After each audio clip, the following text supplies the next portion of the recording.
Wendy 陪你遊世界又出發啦！今次我哋會上郵輪，坐呢架 Lorient Big Away 9晚。首先我哋會由巴塞隆拿出發，去西班牙2個小島，跟住我哋就會去意大利嘅拿波里、羅馬、佛羅倫斯，再去法國嘅康城，跟住會返巴塞隆拿落船。咁巴塞隆拿會逗留3日。我哋搭阿聯酋航空經杜拜去巴塞隆拿，呢個就係杜拜嘅夜景啦，幾靚。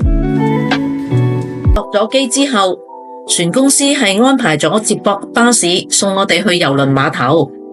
我哋呢個9晚嘅西地中海精選郵輪套票係響香港旅遊博覽會嘅時候買嘅，當時係期間限定，佢做 promotion 第2位半價，9晚包食包住包機票連埋稅都係26,000幾。到咗郵輪碼頭啦，呢架就係我哋將要上嗰架郵輪嘅真身啊！你睇幾多人排隊等 check in？ 呢架船呢可以容納3900幾人噶，排水量係145000噸喎。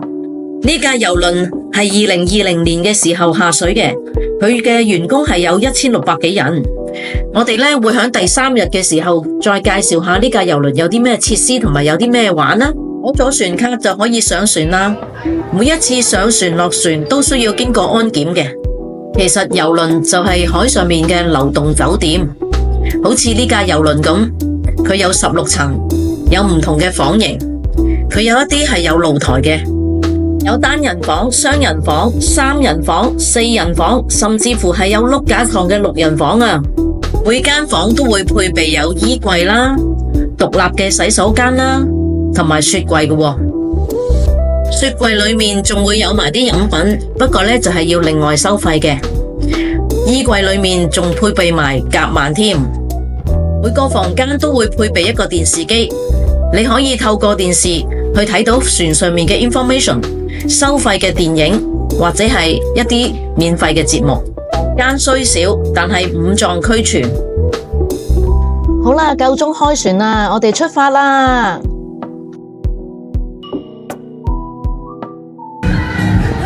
你睇啲乘客走晒出嚟泳池嗰度慶祝開 party， 氣氛幾熱烈。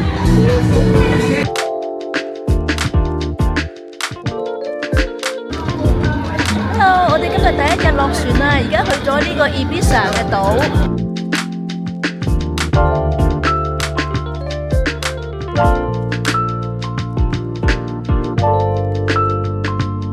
從 Ibis 嘅郵輪碼頭出發，步行前往 Ibis 嘅舊城 Talavales， 大概需要15至20分鐘。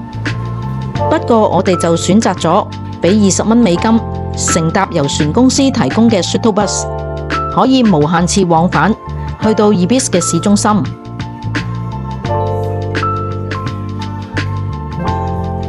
我哋而家就周圍行下，感受下呢個小島嘅風情。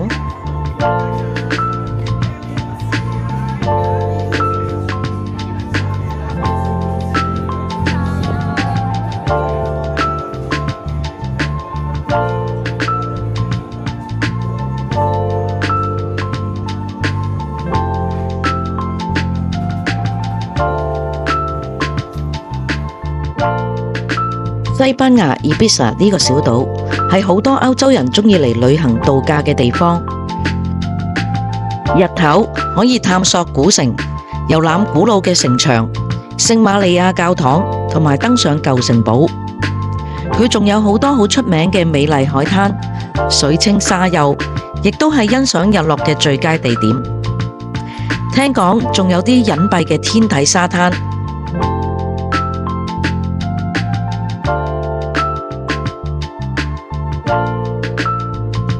到咗夜晚，呢個小島就會變身成為 party 嘅聖地，所有餐廳、酒店都會播放一啲瘋狂嘅電子音樂。呢度嘅夜生活多姿多彩。我哋而家諗住呢，用10分鐘行上去嗰個舊嘅城堡。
伊比沙城被選為聯合國教科文組織嘅世界遺產，擁有豐富嘅歷史，反映咗從古羅馬到現代嘅多個時期嘅建築同埋文化嘅影響。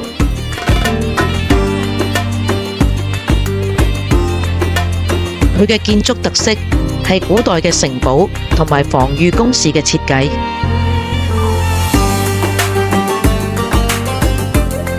呢度展示咗16世紀嘅軍事建築技術，特別係意大利文藝復興時期嘅風格。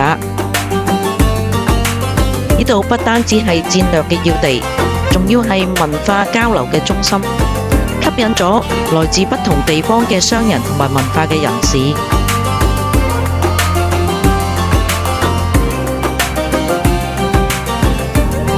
伊比沙城嘅建築同埋城牆都得到咗好良好嘅維護，保留咗佢歷史嘅面貌，可以讓遊客直觀咁感受到歷史嘅氛圍。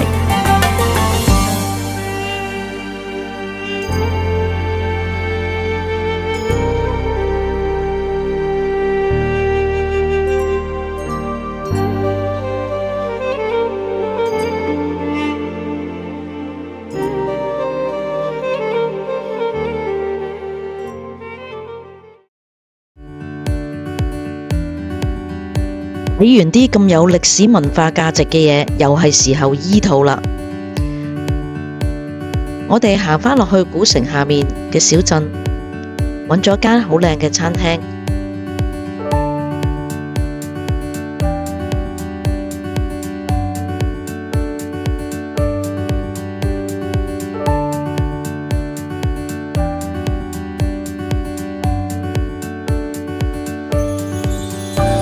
點咗西班牙最出名嘅小食 tapas， 魚仔配八爪魚、Parma ham 同埋呢度嘅特飲。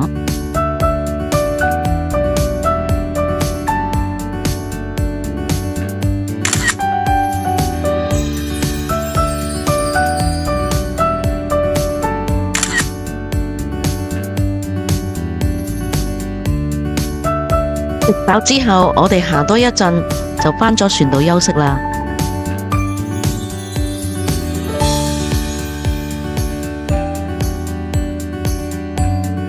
坐郵輪就係有呢個好處啦，可以自己控制自己嘅遊覽時間，